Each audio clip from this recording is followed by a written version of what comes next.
तो मैं दरअसल एक बहुत ही स्पेशल डेस्टिनेशन दोबारा एंटर करने की ट्राई करने वाला हूँ। पहली बार मेरे को एंट्री नहीं मिली, दूसरी बार भी मैंने बहुत ट्राई करा। जी हाँ, निकारागुआ। आपने पीछे वीडियोस में देखा ही होगा। वक्त हुआ है सुबह के 2:45 या रात के कह लो। फिलहाल मैं हूँ मेदेजीन में, अपने हॉस्टल में। मेदेजीन जो कि एक सिटी है कोलंबिया में। आप लोग शायद पाब्लो एस्कोबार के नाम से ज़्यादा जानते हैं इस सिटी को, लेकिन आपने मेरी पिछली वीडियोज़ में देख ही लिया होगा इस सिटी के बारे में। तो सेकेंड लार्जेस्ट ये सिटी है कोलंबिया की, after Bogota of course, which is the capital city as well. अभी से लगभग 2.5-3 घंटे बाद मेरी फ़्लाइट है बोगोटा की। तो अभी मैं निकल रहा हूँ एयरपोर्ट के लिए। एयरपोर्ट से मैं पहुँचूँगा बोगोटा। बोगोटा से मेरी फ़्लाइट है San Jose, which is the capital city of Costa Rica. Bag मैंने पैक करके रख रखे है कमरे में। बैग उठा के नीचे चलते और ऊपर बुलाते एयरपोर्ट के लिए। तो कोलंबिया मैंने बिताए 3 हफ्ते से ज़्यादा, ऑलमोस्ट आप 1 महीना ही मान लो। और कोलंबिया थी मेरी 56वीं कंट्री। और नॉर्थ अमेरिका में मैंने हर कंट्री ट्रैवल कर ली except Cuba, Nicaragua and Canada. तो मैं चाह रहा हूँ कि सारी कंट्रीज़ पूरी करके जाऊँ इंडिया। कनाडा नहीं होगी क्योंकि कनाडा का वीज़ा नहीं है। इंडिया जाके मैं कनाडा का वीज़ा लूँगा और दोबारा आऊँगा फिर। चलो भाई, आ गई ऊपर अपनी। Marlon. Hola, ¿qué tal? Bien, todo bien, gracias. ¿Solo tú? Solo yo, sí.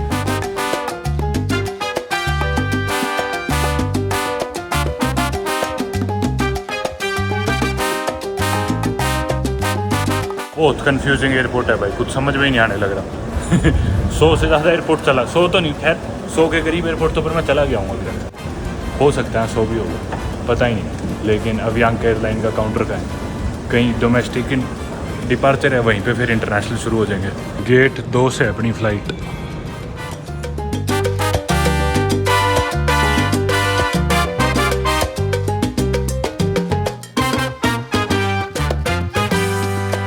मैं लैंड हो गया Bogota, capital city of Colombia. जिन ने मेरी पिछली वीडियो नहीं देखी और उन्हें सिचुएशन का नहीं पता, मैं उन्हें बता देता हूँ। मैंने ट्राई किया था होंडुरस से एंटर करने का निकारागुआ में, लेकिन जब मैं उनकी बॉर्डर पे गया, बॉर्डर पे पहुँचा तो उन्होंने मेरे को एंट्री नहीं दी, ये देख के कि ये इंडियन है। और क्योंकि कोई इंडियन इस पार्ट ऑफ द वर्ल्ड में आता नहीं है, ट्रैवल करने बहुत अनयूजुअल है, तो देख के थोड़ा चौक सा भी गए थे कि भाई ये बंदा यहाँ पे क्या कर रहा है, किस लिए आया है। उन्हें यूँ भी शक हुआ कोई स्पाई तो नहीं है या फिर पता नहीं। उन्होंने बस मेरे को एंट्री नहीं दी। आप लोग जाके वो वीडियो देख सकते हो, मैं ऊपर आई बटन पर डाल दूँगा। मतलब बहुत ही एम्बेरसिंग था वो वाला पार्ट मेरे लिए। पर कर कुरा के फिर उसके बाद मैं वापस गया होंडुरस की कैपिटल सिटी में, उनकी एम्बेसी में गया, वहाँ से भी ट्राई करा। एम्बेसी वाले बहुत बेकार थे।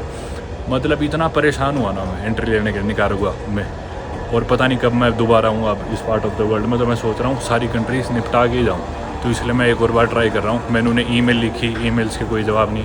जब उनकी वेबसाइट पे हम रजिस्टर करते हैं ना, कोई भी टूरिस्ट आना चाहे, उससे पहले उन्हें रजिस्टर करना होता है उनकी वेबसाइट पे, लेकिन वो होता ही नहीं। जब आप अपनी कंट्री इंडिया सेलेक्ट करते हो ना, वो फॉर्म भरने के लिए, तो पेज रीलोड हो जाता है और वो बोलता है आप एम्बेसी को कॉन्टैक्ट करो, आपके लिए ये नहीं है पोर्टल। एम्बेसी को कॉन्टैक्ट किया, अलग अलग जगह, कोई रिस्पॉन्स नहीं। तो मैंने ना उनका नेट से रैंडमली एक और एप्लीकेशन फॉर्म का दूसरा फॉर्मेट था वो सर्च करा, उसका प्रिंट आउट लिया, उसमें वो पेन से भरा, स्कैन करके फिर उन्हें मैंने फॉर्म भेजा। वो हालांकि जो ऑनलाइन फॉर्म था वो अलग था और वैसे ऑनलाइन वेबसाइट पे ही बना होता है, पर मैंने ईमेल से भेजा।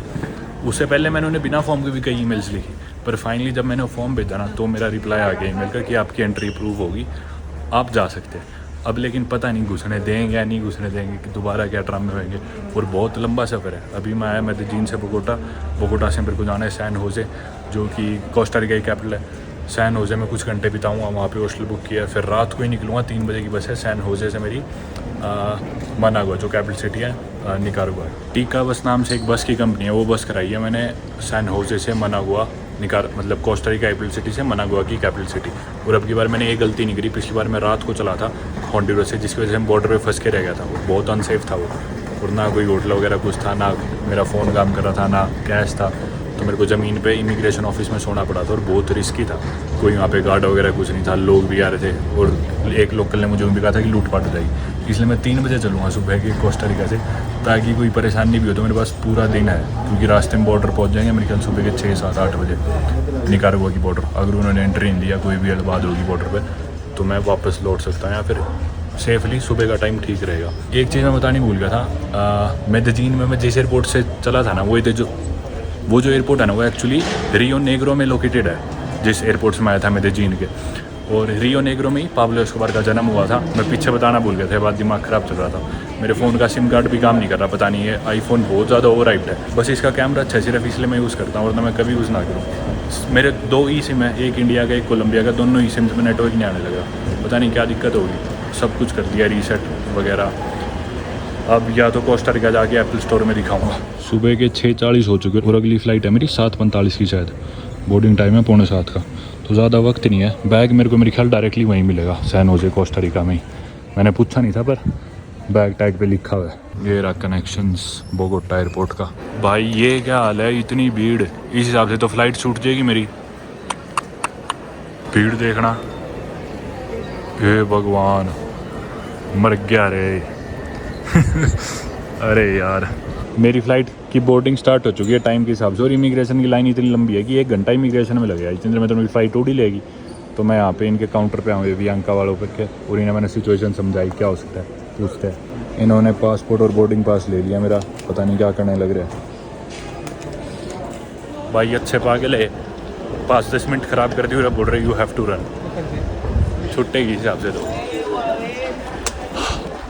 भाई इम्पॉसिबल है।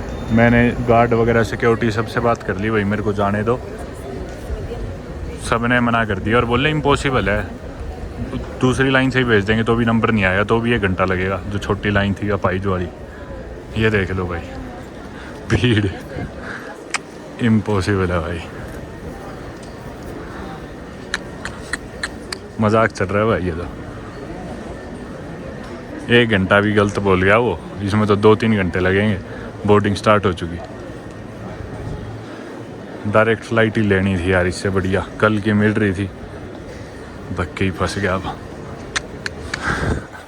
ये देख लो भाई, हे भगवान। अरे वो भी इतने बावड़ी तरेड है एयरलाइन वाले, बोले रन। अभी इसमें अभी इधर भाग के क्या कर लूँगा मैं इधर आगे। परमिशन। ये देख लो भाई, गाल बकने का मन कर रहा है मेरा तो इतना ज़्यादा। मैं इधर स्पेशल सर्विस पे आया, इन्होंने बोला आपको अगली फ़्लाइट दे देंगे, इधर चले जाओ। इधर इन्होंने एक और बोर्डिंग पास प्रिंट कर दिया, सेम मेरे को 3 बोर्डिंग पास दे दिए एक फ़्लाइट के। अरे मैं समझ तो लो मेरी बात, मैं क्या कहने लग रहा हूँ, समझ रहे नहीं। आगे की टिकट मांगे, वहाँ से बाहर कैसे निकलोगे, कैसे जाओगे, पूछताछ करके फिर एक और बोर्डिंग पास। ये 3 बोर्डिंग पास हो गए मेरे पास सेम फ़्लाइट के। बात समझने नहीं लग रही। ज़िंदगी में आज तक किसी देश में जाने के लिए इतनी आफतें नहीं आई जितनी इस देश के लिए आई है भाई। बोल रहे हैं कि मेरा बैग अगली फ़्लाइट में चढ़ने लग रहा था, तो मैंने इनको धक्के खा के अलग अलग काउंटर पे जाके अभी इनको बोला है कि बैग तो रुका मेरा कम से कम, बाई चांस मुझे यहाँ मजबूरी में रुकना पड़ गया तो, क्योंकि अब एक ही फ़्लाइट हो रहा है, उसमें भी एक सीट लेफ्ट है और ये कह रहे हैं हम आपको नहीं दे सकते हो फ्री में। मतलब क्या बकवास है, मेरी गलती थोड़ी है।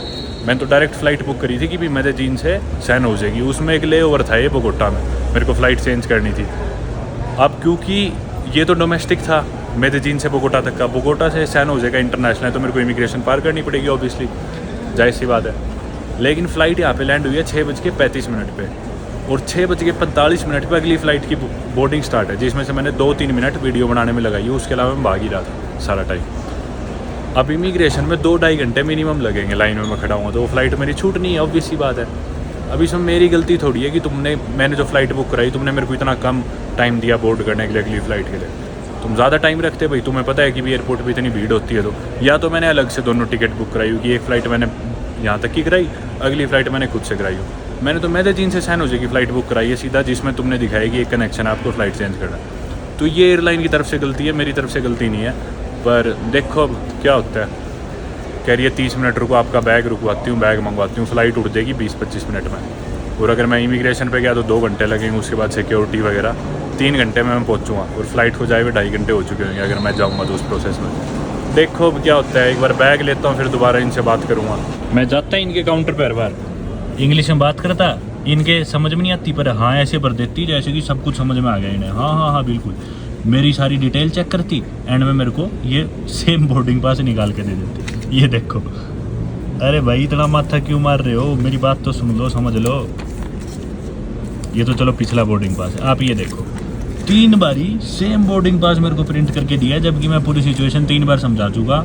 ये बोले अच्छा हाँ समझ गए, और उसके बाद ले गए फिर बोर्डिंग पास प्रिंट करके दे दिया। दिमाग हाल रहा है क्या मखा तुम्हारा? आप में से काफ़ी लोग हो सकता है सोच रहे हो कि मैं गया क्यों नहीं, जाके एटलीस्ट ट्राई तो कर लेता, इमिग्रेशन लाइन में लग जाता। लेकिन वो और बड़ी बेवकूफ़ी होती, उससे क्या होता, मेरी फ़्लाइट तो मिस होती और मेरा जो बैग था वो पहुंच लेता सैन होजे कोस्टा रिका, और मैं बिना मेरे बैग के रह जाता। तो समझदार डिसीजन यही था कि कम से कम अपना बैग रुकवा लूँ। पता नहीं पर इनसे रुका है नहीं रुका, चलो चल के चेक करते हैं। ये अभी अंका एयरलाइन वाले तो कह रहे हैं फ़्लाइट लेट होगी। मैं बोला लेट होगी तो उड़ना है उसको, बोल रहे 10 मिनट लेट होगी। बोला बैग लेट थोड़ी है, फ़्लाइट लेट हुई है, बैग आपने लिया नहीं क्या अभी तक? तो बहाने मार रहे, बोले 10-15 मिनट और रुको, अभी तो आ रहे हैं। बोल तो रहे आ गया मेरा बैग। कम से कम एक तो ढंग की चीज़ हुई, अपना बैग तो थे आ गया। ये रहा भाई, मतलब मिल गया बैग। अब चल के एयरलाइन के साथ दोबारा माथा मारते, देखते हैं क्या इलाज निकाल लेंगे। मजबूरी में पैसे दे के ख़रीदनी पड़ी तो भाई पैसे दे के ही खरीदूंगा टिकट, क्योंकि मेरी आगे से बस भी बुकड है वहाँ से, तो कोई फ़ायदा नहीं यहाँ पे टाइम ख़राब करने का। फ्री में दे दी उन्होंने अगली टिकट तो वेल एंड गुड है, वरना फिर पैसे दे देंगे और क्या इलाज है। 10-12 हज़ार रुपये की चोट लगी सुबह सुबह बिना बात, ऑलमोस्ट। देखते हैं अभी। अब भाई इस पे भीड़ देख लो, मेरे ख्याल कई लोगों की फ़्लाइट छुट्टी है, ये सारे इसीलिए मेरे ख्याल लाइन में खड़े हैं। देखते हैं क्या इलाज होएगा। The gate is, I don't know, the gate is the screen. Okay, yeah, I will see it. Yeah, The hours for the gate. perfect. The boarding time, yeah. Yes, the boarding. Okay. You have a nice price. Muchas gracias. Yeah. भाई बढ़िया खबर है, अगली flight मिल गई अपने को, जो कि दोपहर के 2:40 की है। हालांकि अभी तो वक्त हुआ है 9 सुबह के, और इस टाइम मैं कोस्टा रिका में होता, पर अब क्या कर सकते हैं, अपनी भी गलती नहीं है। और ये बात मैंने एयरलाइन को समझाई, और ठीक बोल रहा था मैं, भैया अपनी गलती थोड़ी है, मैंने तो मेदेजीन से कोस्टा रिका की फ़्लाइट कराई है। ऐसा तो है नहीं कि मैंने मेदेजीन से बोगोटा ही कराई है, फिर मैं बोगोटा के कहता हूँ मेरे को यहाँ से जाना है कोस्टा रिका और मेरे से फ़्लाइट मिस हो। पहले ही तुम उस हिसाब से लेके आए हो मेरे को कि टाइम ही इतना कम था कि फ़्लाइट में ले नहीं सकता था, तो उन्होंने मेरे को अगली फ़्लाइट की टिकट दी। इवन जो बैगेज था अगली फ़्लाइट में वो भी मेरा फ्री हुआ, उसकी एडिशनल कॉस्ट नहीं लगी। बोर्डिंग पास अभी प्रिंट करके दे दिया, बैग मेरा अभी से इन्होंने अपने पास रख लिया, ये काम बढ़िया होगा। अपने को भी 3-4 घंटे अब अपने पास वापस, मतलब सिक्योरिटी इमिग्रेशन पे आने के लिए। पहले ही आ जाऊँगा, देख ली थी मैंने भीड़, बाकी सुबह का टाइम था, हो सकता है इसलिए ज़्यादा भीड़ हो। दोपहर में अपने को कम मिले, पर देखते रहेंगे। एयरपोर्ट से दूर नहीं जाऊँगा, मैं यहीं पर रहूँगा ताकि ये फ़्लाइट मैं ईज़िली बोर्ड कर लूँ।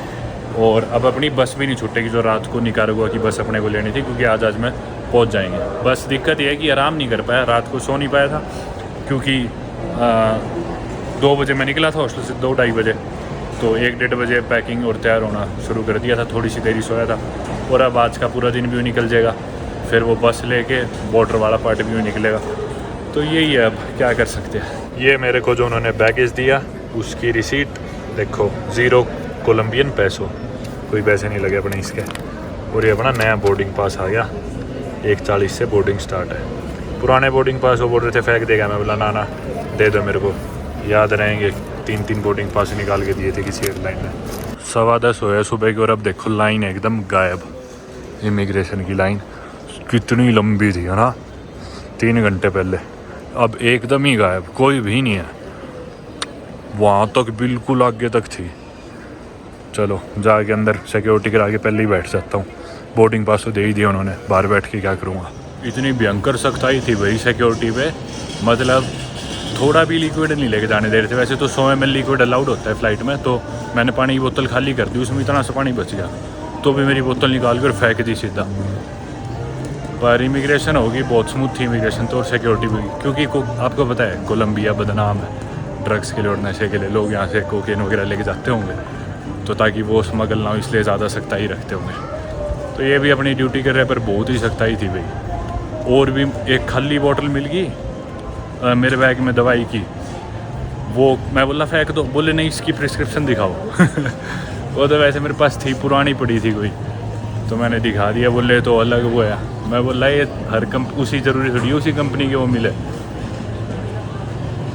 तो सख्ताई थी भाई। एनीवेज अब आ गया, अब यहाँ पे बैठते थोड़ी देर, कोई रेस्टोरेंट वगैरह ढूंढते। इधर बैठ गया मैं एक रेस्टोरेंट से पे, ये मेरे को बढ़िया लगा, इधर धूप सी आ रही थी, थोड़ा नज़ारा बढ़िया था। और ये इनका मेन्यू है, ब्रेकफास्ट मेन्यू तो है नहीं, हालांकि अभी सुबह के 11:15 हुए, पर बोले ये नहीं है, ये चीज़ें सस्ती है ना सारी, तो ये भी खाने बनते हैं रेस्टोरेंट वाले, महंगी चीज़ें बेचते। बोले वेजिटेरियन तो कुछ है ही नहीं। फिर मैं बोला चलो ये चिकन वाला ला दो मेरे को, पर इसमें भी पोर्क था, मैं बोला बिना पोर्क के ले आना। 57,000 इंडिया के 1,000 रुपये हुए, तो 1,000 रुपये से थोड़ा कम है। 850-900 रुपये का एक खाना है। वैसे तो सस्ते ऑप्शंस भी है एयरपोर्ट पे, ये बर्गर किंग वगैरह, मैकडोनल्ड्स वगैरह बर्गर खाना, पर ये सब चीज़ें मैं खाता नहीं। बाहर में खाता हूँ तो आमतौर पे ही खाता हूँ ग्रिल्ड चिकन ब्रेस्ट, हेल्दी भी रहती है, साथ में सलाद वगैरह। मुचास ग्रासियास। तो ये बर्गर फ्राइज़ वगैरह खाने हो तो वरना वो सस्ते में आ जाते हैं, पर मैं खाने पे पैसे ज़्यादा खर्च करता हूँ। या तो अपना खुद बनाता हूँ, सुपरमार्केट से ले आता हूँ अंडे वगैरह, दूध, और बाहर खाता हूँ तो फिर हेल्दी खाता हूँ। तो बोर्डिंग स्टार्ट हो गई है सैन होजे के लिए। चल के फ़्लाइट में बैठते हैं। थकावट बहुत हो रही है भाई, सो नहीं पाया एयरपोर्ट पे भी, और ऐसा ही इनका वाईफाई था, बार बार चल रहा है, डिस्कनेक्ट हो रहा है। क्या कर सकते हैं, चलते हैं, उड़ान भरते हैं। अभी तो बहुत धक्के खाने हैं।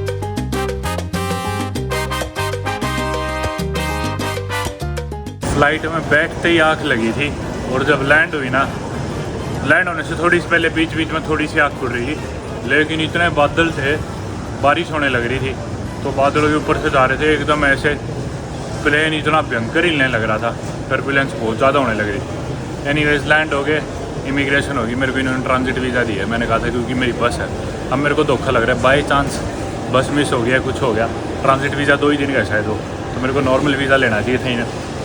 चलो कोई नहीं, एक बार कस्टम्स क्लियर करके बाहर निकलते हैं। मेरे को काता लेने आने लग रही है, मेरी फ्रेंड है जो कैटालीना, आपने पिछली वीडियोस में देखा होगा सैन होजे की, जो मैंने कोस्टा रिका की पहली वीडियो डाली थी, वही आने लग रही है बाहर। बोली टैक्सी ना लियो, बारिश हो रही है, मैं लेने आ जाऊँगी।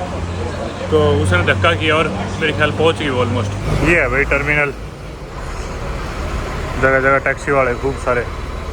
वक्त हुआ है शाम के 4:30 और 5 मिनट में आने लग रही है कैटालीना, और फिर हम जाएंगे एक इंडियन रेस्टोरेंट खाना खाने, और मैं मेरे हॉस्टल कुछ देर आराम करने के लिए, और मैं ना मेरा सामान इस बैग में ट्रांसफ़र कर दूँगा, सिर्फ 4-5 दिन का जो मेरे को निकारागुआ के लिए चाहिए, और बड़ा बैग मैं उसे दे दूँगा, अपने घर ले जाइए, क्योंकि फालतू में बोझ क्यों ढोना है। ये आ गई भाई,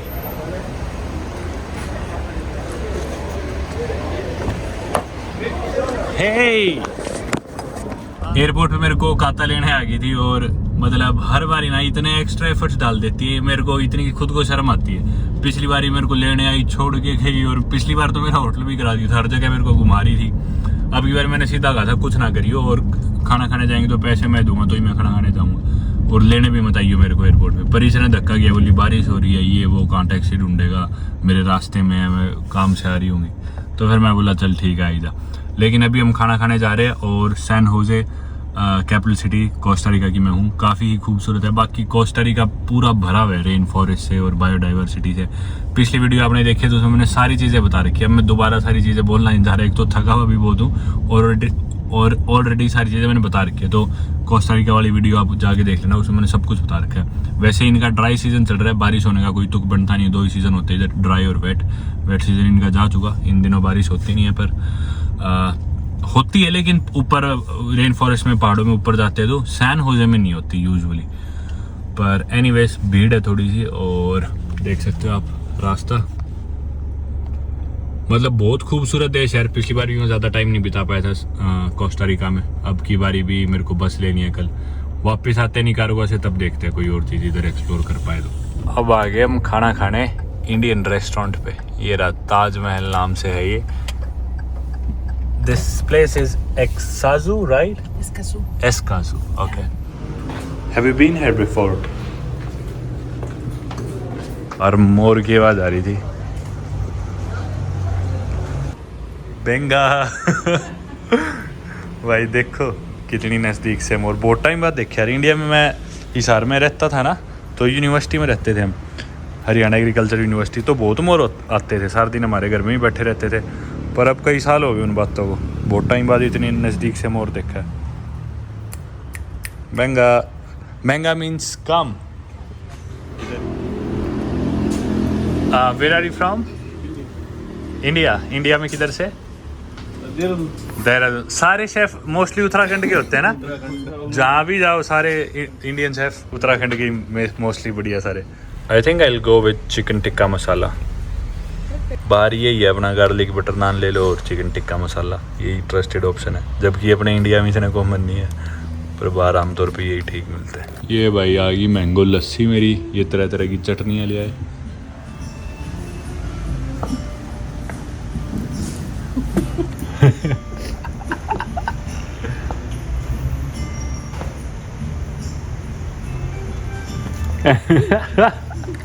ये आ गया भाई अपना गोश्त 2000 रुपये का, ये इतना सा, साथ में नान आ गई। नान बोल रहे मोर चुरा के भाग जाए, ध्यान से खाना।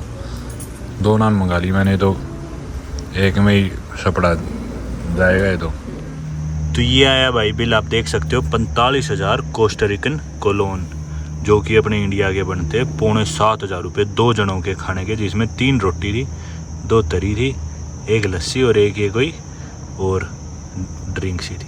अब मैं मेरा सामान छोटे बैग में ट्रांसफ़र कर लेता हूँ, बड़ा बैग मैं इसे दे दूँगा, अपनी गाड़ी में ले जाएगी, क्योंकि मैं कांड होके कहाँ लेके मैं घूमूँगा। छोटे बैग में मेरी इंपॉर्टेंट चीज़ें इसमें डाल लेता हूँ, बस पासपोर्ट और 1-2 पजामे टी शर्ट कच्छे वगैरह। बड़ा बैग जो पीछे रखा है वो ले जाएगी गाड़ी में। तो शाम के 7:15 हुए और सारी दुकानें बंद है A to Z San Jose में। पिछली बारी मैं दिन के टाइम में आया था, ये सैन होजे जो कैपिटल सिटी है उसका सेंटर है बिल्कुल, तो सेंटर में पिछली बार मैं घूमा था, दिन में थी रौनक, पर कोविड के बाद से वैसे भी इधर कम भीड़ रहने लगी, क्योंकि काफ़ी दुकानें बिजनेसेस बंद हुए थे जो अभी दोबारा शुरू हुए नहीं। पर देखो आप, मतलब ऐसे लग रहा है रात के 11-12 बज रहे हो, जबकि 7:15 बजे शाम के। सही में ऐसे लग रहा है भाई रात को निकल के 12-1 बजे। कौन कह दे शाम के 7:15 बजे यार। मैं आ गया हॉस्टल में और ये कमरा है मेरा, कोई भी नहीं है फिलहाल कमरे में। 1 2 3 4 5 6 7 8 बेड है कमरे में। ये ऊपर वाला बेड मेरा है पूरा, ये वाला कमरा तो ऐसे यहाँ पे 3-4 कमरे हो रहे हैं। सारे लड़के लड़कियाँ अंग्रेजन सारे बाहर बैठे कॉमन रूम में बातें कर रहे हैं। 8 बजने वाले, 7:45 हुए, लेकिन मैं आराम करूँगा क्योंकि मुझे कुछ ही घंटे बाद बस लेके निकलना है। काता छोड़ गई थी मुझे और मेरे पास बस अभी ये छोटा बैग है एक। इस बैग में मैंने मेरा सारा सामान डाल दिया, ज़रूरी जिन चीज़ों की जरूरत पड़ेगी। और जो बस स्टैंड है वो यहाँ से बहुत नज़दीक है, मतलब 300 मीटर होगा, लेकिन काता ने मेरे को कहा, कातलीना ने, कि भी पैदल मत जाइयो, और रिसेप्शन वाले ने भी कहा पैदल मत जाना, रात को ऊबर लेके जाना सेफ़ नहीं, स्पेशली क्योंकि आपके पास लगेज है। देखते हैं, ले ही लेंगे ऊबर, वैसे तो क्यों रिस्क लिया ना, ट्रिप ख़त्म होने वाला है, जाते जाते फालतू के बाद मोल लेना ठीक नहीं है। तो मैं अभी करता हूँ आराम, आपसे मिलता हूँ उठे बाद। देखते हैं अभी नींद आएगी या नहीं आएगी, कोशिश तो करूँगा, और उठ के निकलते हैं फिर। Bueno, sí.